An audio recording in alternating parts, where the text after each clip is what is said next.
제단에 예배 드리게 된 것 하나님께 영광을 돌리시기를 바랍니다. 우리 기독교인은 예배가 중심이 되어야 되고요, 하나님께 예배를 통하여 복을 받고 또 교통을 통하여 하나님의 뜻을 깨닫게 되는 것입니다. 우리가 성경 말씀을 보면 언제나 시대마다 하나님의 역사가 나타나는 것을 알 수가 있고, 또 시대마다 종들을 불러서 주님의 뜻을 이루는 그런 것을 우리가 알 수가 있습니다. 오늘 우리도 여러분요, 그저 예수 믿다가 끝나는 것이 아니라 내가 이 시대 이 세상에 와서 사명이 무엇인가, 무슨 일을 하다가 주님 나라 갈 것인가, 우리의 사명을 확실히 알기를 바랍니다. 하나님이 하시는 일을 사람에게 맡겨서 역사를 하시기 때문에 내가 할 일이 언제 무슨 일을 하는 것인지 본인이 자기 사명을 깨달을 때에 하나님께로부터 놀라운 축복이 될 줄로 압니다. 여러분, 사도 바울은 율법에 아주 찌른 사람입니다. 율법 시대에 태어나서 율법 시대에 자라고 율법의 최고의 가말리엘의 학문을 배우고 그렇게 살던 사람이 예수 그리스도를 만남으로 말미암아서 이제는 자기 사명이 율법에 얽매여 있는 사명이 아니라 자기 사명은 예수 그리스도의 종으로서 복음을 전해야 될 사명이 자기에게 왔다는 것을 확실히 알고 사도 바울은 자기 사명이 무엇이라는 것을 깨닫고 고린도 교회에 이렇게 편지를 써 보낸 것입니다. 그런데 사도 바울이 성경을 깨달았을 때에 자기에게 응하는 말씀이 어느 구절이며 자기가 어떻게 말씀을 전해야 될 것을 본인이 깨닫게 됐습니다. 그래서 이사야 49장 8절을 가지고 이 앞에 있는 구절은 자기의 사명이지만은 뒤에 있는 구절은 자기의 사명이 아니기 때문에 남겨놓았습니다. 그래서 자기가 율법에 종사할 때는 율법의 최고의 신앙을 가지고 율법을 따르고 섬기고 그 안에서 생활하고 여생을 마칠 줄 알았는데 뜻밖의 예수 그리스도를 만남으로 말미암아서 십자가의 증인으로 예수를 믿음으로 구원받는 이 진리를 깨닫고 성경을 깨달을 때 나는 예수를 믿고 십자가의 은혜를 깨닫는 이 진리를 내가 전해야 할 사명이 있구나라고 바울은 깨닫게 된 것입니다. 그래서 이사야 49장 8절 하반절을 남겨놓고 상반절만 가지고 성도들에게 말씀하신 거예요. 그래서 본문 서두에 보면 우리가 하나님께 일하는 자 그렇습니다. 하나님께 일하는 자. 그러면 율법 시대도 율법을 가지고 하나님께 일하는 자였습니다. 하나님께 일하는 자였지만은 이는 예수 그리스도의 십자가 피를 가지고 하나님께 일하는 자. 일한다는 것은 하나님의 일을 돕는 자입니다. 협력하는 자입니다. 그래서 은혜 받을 때에 이제는 우리가 은혜를 주실 때 은혜 받아야 할 때가 있기 때문에 사도 바울은 예수 믿고 구원받는 이 구절만을 소개하고 이 복음을 전도하게 되었습니다. 그런데 이 고린도 교회도 사도 바울의 말씀을 전심전력으로 확 받아들이는 자가 있는가 하면 교회에 거짓 선지자가 들어오고 이단이 들어와 가지고 성도들의 마음을 혼란시킬 때 거기에 넘어가는 자들이 있습니다. 근데 고린도전서 3장 9절에 보면 바울이 자기를 가리켜서 사신이라고도 얘기합니다. 5장 20절에 보면 자기를 사신이라고 얘기하죠. 또 일꾼이라고도 얘기합니다. 또 종이라고도 얘기합니다. 그리스도의 종, 사도된 나 바울 이렇게 얘기하죠. 그리고 자기가 사도직을 맡았다라고 소개를 합니다. 여러 명칭을 가지고 주의를 합니다. 그런데 베드로의 역사와 사도 바울의 역사는 십자가 부활을 증거하는 사명을 그들이 받았던 것입니다. 그래서 사도 바울은 자기가 전하는 복음을 확실히 믿고 따라와야 되는데 반신반의하면서 믿지 아니하고 또 거짓 선지자의 말을 듣는 자가 있습니다. 고린도후서 11장 4절에 보면요, 다른 예수를 전하는 자가 들어왔습니다. 다른 예수, 자 나사렛 예수가 아니고 다른 예수를 전하고 또 다른 영을 받아 지도록 이끌어가고 다른 복음을 증거하는 거짓 교사들이 들어왔다 그랬습니다. 이것 때문에 성도들의 마음이 요동이 되고 또 당파가 생기고 분쟁이 생기고 다툼이 일어나기 시작했습니다. 그래서 사도 바울은 절대 십자가 보혈의 구속을 강력하게 주장하는데 그 중에도 거짓 선지자의 말을 믿고 교회가 흔들리는 자들이 있었습니다. 어쨌든 간에 바울의 사명은 율법 안에서 태어나서 율법을 배우고 자라났지만은 이제는 십자가 부활을 증거하는 사명이 나에게 있구나. 이 십자가 부활을 나는 증거해야 되겠다라고 하는 확신을 가지고 이 이사야 49장 8절 상반절을 가지고 지금은 은혜 받을 때가 왔다. 자, 지금 현재를 가리킵니다. 율법 시대에 자기가 교육을 받았지만은 자기가 성령을 받고 나니까 예수 그리스도의 말씀을 깨닫고 나니까 이제는 율법이 다가 아니라 이제는 은혜 받을 때가 왔다는 것이죠. 시대가 바뀌었다는 것입니다. 예수 그리스도를 만난 바울은 이제 예수가 우리를 위하여 죽으심으로 속죄의 완성자가 되었다. 이제 율법 시대에서 은혜 시대로 바뀌게 되었다는 것을 증거하고 있습니다. 계속 율법 시대로 있는 것이 아니라 율법 시대에서 은혜 시대로 바뀌었다는 것을 사도 바울이 증거를 하고 있습니다. 오늘 이 자리에 계신 여러분, 시대는 하나님께서 계속 한 시대로 두는 것이 아니라 구약시대의 역사 그 이전 시대, 율법시대 이전 시대를 보면 하나님께서 맨 처음에 양심시대, 아담과 하와 처음 이후에는 양심시대라고 했습니다. 성경이 없습니다. 양심의 법입니다. 양심시대 다음에 언약시대가 왔습니다. 언약을 세우기 시작합니다. 그 시대에 그때 하나님이 역사하셨습니다. 율법시대가 들어와서는 율법이 중심이 되었습니다. 또 그때 또 종들을 불러섰습니다. 그런데 사도 바울은 계속 한 시대로 머무르는 것이 아니라 율법시대에서 은혜시대로 바뀌는구나, 여기까지만 말했습니다. 우리는 이 바톤을 이어서 은혜시대에서 신혼의 날로 바뀐다는 것을 우리는 증명을 해야 됩니다. 한 시대로 계속 가는 게 아니라 시대가 바뀔 때마다 하나님은 종들을 불러 역사하시고 종들을 불러 역사하실 때 그 시대에 말씀을 주어서 역사하시게 된 것입니다. 제일 중요한 것은 이제는 앞으로 우리 시대가 돌아오기 때문에 바울이 손을 대지 않은 그 구절, 오늘 우리가 이제 이 구절로 가지고 역사해야 될 줄로 압니다. 제가 오전에도 말씀드렸습니다마는 우리가 어린아이 유아 시대가 있고요, 그 다음에 유아기, 소년기, 청년기, 장년기가 있듯이 사람이 자라날 때마다 사람이 이제는 모습이 바뀌게 됩니다. 또 자라난 만큼 일이 달라지게 되어 있습니다. 그와 같이 성경 역사를 보면, 하나님의 역사를 보면 시대의 전환이 계속 있게 되어 있습니다. 그렇기 때문에 이 율법이라는 옷을 벗어버리고 십자가 구속의 구원의 옷을 갈아입어야 된다고 하는 것을 사도 바울이 깨달았습니다.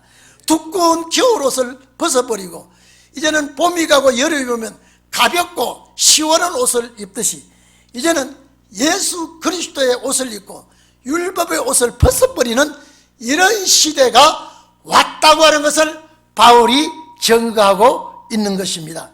그래서 이제는 율법에 얽매이지 말고 십자가의 아래에 와서 구속을 받아라, 구원을 받아라. 그래서 지금은, 지금은 그런 것은요, 현재 닌 그랬습니다. 지금 현재 이제는 은혜 받을 때가 왔다.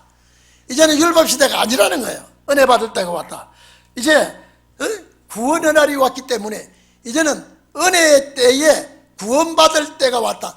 이것이 이사야 49장 8절 상반절에 요것만 똑 띄어서 바울이 자기 사명이라고 고린도 교회에 이 증거를 하고 있는 것입니다.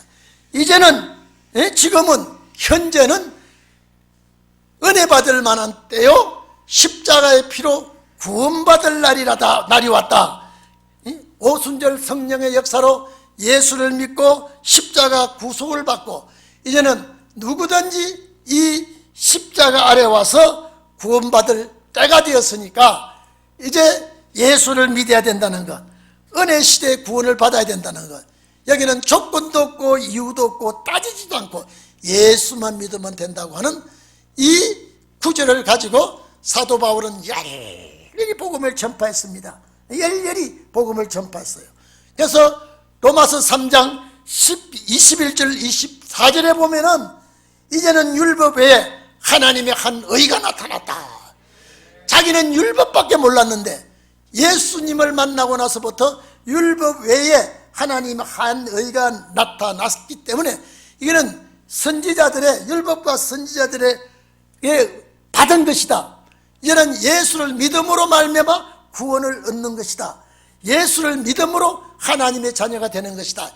이렇게 강력하게 사도 바울은 나가게 된 것입니다. 그러면 오늘 우리가 여기서 생각할 것은 사도 바울은 자기 구절만 가지고, 자기에게 응하는 구절만 가지고 이거는 내 구절이란 말이에요. 내 사명감을, 이 구절이 내가 사명 감당해야 되겠다는 그 말씀을 자기가 확실히 깨달았습니다. 그러면 이제 우리가 생각할 것은 사도 바울이 손대지 아니한 이사야 49장 8절 이하를, 하반절을 우리는 생각하지 아니할 수가 없습니다. 왜 사도 바울은 8절 상반절은 자기가 열심히 내 구절이란 말이에요. 내 사명을 위해서 기록된 성경 구절이라고 믿고, 하반절은 남겨둔 것은 우리 때문이에요. 신혼의 종들을 위해서 이 말씀을 남겨두었습니다. 자기 사명 한계를 벗어나지를 않았습니다. 십자가 구속을 전하지만은 나머지 구절은 신혼의 날이 올 때에 자기는 은혜 시대가 왔을 때 은혜의 말씀을 전했고, 이제 신혼의 말씀은 신혼의 종들이 신혼의 때에 전할 말씀이라는 것을 사도 바울이 정확하게 알았습니다. 그래서 자기에게 해당되는 말씀만 증거하고 나머지 구절은 사명 침범을 하지 않냐고 월권하지 않았습니다. 그래서 자기는 자기 사명만 가지고 본방과 이방을 넘나들면서 전심전력을 다했습니다. 전심전력을 다했어요.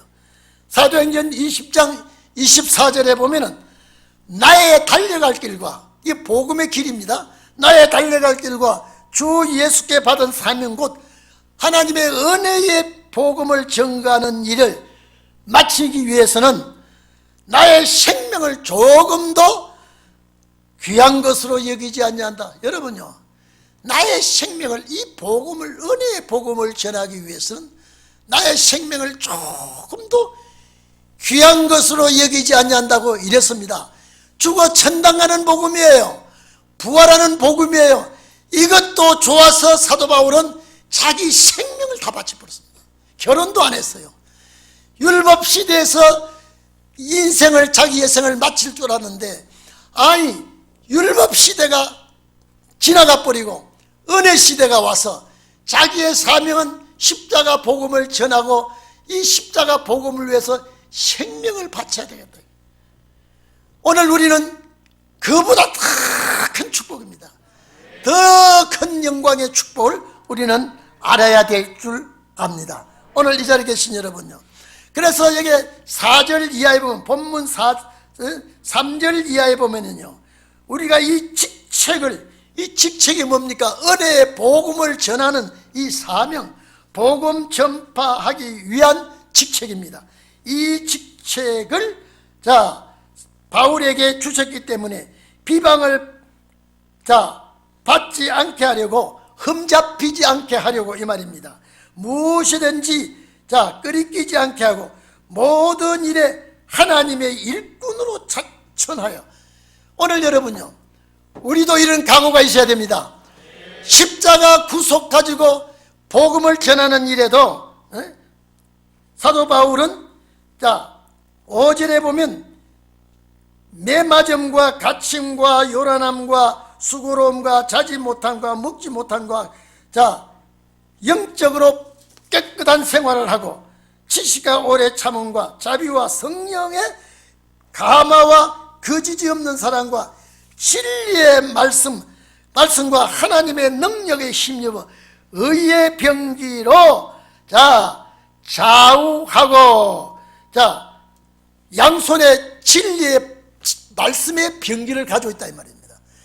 이렇게 담대한 사도 바울은 이 복음을 깨닫고 나서는요, 아주 생명을 걸고 자지도 못하고 매도 맞고 먹지도 못하고 굶주리고 이런 일을 당해도 복음은 양보하지 않았습니다.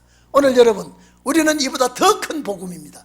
더 큰 축복입니다. 그렇기 때문에 오늘 여기 보니까요, 무익한 자 같으나 유익하고 죽는 자 같으나 살아있고 징계를 받는 자 같으나 죽음을 당하지 아니하고 근심하는 자 같으나 항상 기뻐하고 가난한 자 같으나 많은 사람을 부유하고 아무것도 없는 자 같으나 모든 것을 가지고 있다. 얼마나 영적으로 부유하고 하나님 앞에 자신만만하게 모든 성도들에게 이 사도 바울의 복음 앞에 누가 감화 감동을 받지 아니할 자가 누가 있겠습니까? 이게 사도 바울의 길이었습니다. 그렇기 때문에 자기는 결혼도 하지 아니하고 예수님의 간 그 길을 따라가면서 얼마나 이 땅에서 핍박과 환난과 어려움과 고난을 겪어도 복음을 놓치지 아니하고 복음하고 다 바꿔버렸습니다. 자기의 지식과 모든 것 다 배설물로 여기 뿌리고, 오늘 우리는 자칫 잘못하면 신앙을 가지고 있으면서 말씀을 가지고 있으면서 세상 길로 따라갈 때가 많이 있습니다. 우리는 세상을 정복하기를 바랍니다. 세상을 다스리는 자가 되기를 바랍니다. 그래서 우리는 사도 바울이 손대지 아니한 구절, 사도 바울이 남겨놓은 구절, 오늘 이것이 우리가 이 사명을 감당을 해야 돼요. 우리가 이 사명을 주신 걸 사도 바울이 이사야 49장 8절 상반절이 자기 구절이라고 했다면 하반절 구절은 나의 구절이요 우리 구절이요, 이 말씀을 전가하기 위하여 정말로 우리의 생명 하나도 두려워하지 않냐고 앞으로 5대양 6대주에 여러분이 이 복음을 가지고 전파하는 종들이 되시기를 바랍니다. 왜 49장 8절 하반절을 왜 손대지 않았느냐? 이거는 은혜시대 말씀이 아니에요. 첫째 4가지 약속이 있습니다. 장차 49장 8절 하반절에 보면 장차 너를 보호한다는 말이 있습니다. 장차란 말은 은혜시대가 아니에요. 신혼의 날, 환난날이 올 때에 장차 내가 너를 보호한다. 환난날의 육체의 구원을 위하여 지켜주겠다는 겁니다. 보호하겠다는 거죠. 은혜시대의 보호하고는 다릅니다. 은혜시대의 사도 바울도 베드로도 요한도 야고보도 다 보호를 받았으나 마지막에는 순교했습니다. 그러나 신혼의 날은 그게 아닙니다. 끝까지 보호해 주십니다. 끝까지 지켜주십니다. 그래서 너를 보호하겠다. 오늘 여러분, 너라는 자신의 이름 앞에 여러분의 이름이 들어가기를 바랍니다. 보호한다? 여러분, 나라의 공수부대가 우리 육체를 지켜주는 부대들이 내 자신을 보호해주는 경호원들이 지켜주는 것도 아니고 만군의 여호와 하나님이 지켜주시고 천군천사 보호해주시고 성령의 역사로 이 역사를 위해서 지켜주신다고 하셨으니 여러분은 영과 육이 영생하도록 하나님이 지켜주시기를 바랍니다. 사도 바울은 이 구절을 인용하지 않았어요. 장차란 말은 바울 시대가 아닙니다. 신혼의 날입니다. 장차 너를 보호하겠다, 이렇게 약속이 있습니다. 자, 영육 간의 구원이기 때문에 은혜 시대의 보호는 영육 구원이 아니라 영혼 구원이기 때문에 이런 보호를 받지 못했으나 신혼의 날은 영육 구원이기 때문에 하나님께서 내가 너를 보호하여 환난 날을 지켜주겠다는 약속입니다. 요 구절이 여러분의 구절이 되기를 바랍니다. 이거는 신혼의 날의 역사입니다. 신혼의 날에 이루어질 말씀입니다. 그리고 내 백성의 언약을 삼겠다. 언약은 계약입니다. 여러분, 하나님과 우리는 영원한 언약, 내 주와 맺은 약속은 영불변하는 약속, 이 진리의 말씀의 언약을 여러분들이 가진 자가 되기를 바랍니다. 이사야 54장 10절에 보면 화평케 하는 나의 언약은 절대 옮기지 아니하겠다고 그랬습니다. 이사야 59장 21절에 보면 그들과 세운 나의 언약은 너 위에 있는 나의 신과 내 입에 둔 나의 말이 이제부터 영원토록 내 입에서와 내 후손의 입에서 떠나가지 않겠다고 하는 언약을 해 주었습니다. 오늘 이 말씀이 여러분 입에서와 후손의 입에서 떠나가지 않겠다는 이런 언약이 있기를 축원합니다. 바울이 이 구절을 왜 손을 안 댔을까요? 신혼의 종들을 위해서, 여러분을 위해서 하나님이 시대를 나누어 놨습니다. 이사야를 통해서 두 시대를 나누어 놨습니다. 사도 바울이 이 구절을 손대고 싶어 했을 겁니다. 왜? 이 구절이 너무나 방대하고 축복이 크기 때문에. 그러나 사명에 월권하지 않기 위해서 이 구절을 남겨놓았습니다. 여러분 구절입니다. 여러분을 위해서 사도 바울이 손을 대지 않은 구절, 우리가 손을 대게 되어 있습니다. 오늘 이 자리에 계신 여러분, 어마어마한 역사가 우리 앞에 남아 있습니다. 우리가 남보기에는 보잘것없습니다. 하찮게 보입니다. 유명한 것도 없습니다. 잘난 것도 없습니다. 가진 것도 없습니다. 그러나 말씀을 가진 자는 최후에 승리하게 되는 것입니다. 세상이 어두워졌죠? 악해졌죠? 얼마나 혼란합니까? 이 정치 보세요. 세상에 이런 정치가 어디 있습니까? 민주주의는 날아가 버렸습니다. 저는요. 정치하는 거 보십시오. 법무부와 검찰청 이 수장들끼리 싸우는 거 보십시오. 말도 안 되는 것 가지고 싸우고 국민들을 이렇게 피곤하게 하고요. 이제는 때가 되었기 때문에요. 이제 우리가 일어나야 되고 하나님의 종들이 일어나야 할 때가 왔습니다. 사람으로는 한계점이 있습니다. 어찌할 수가 없습니다.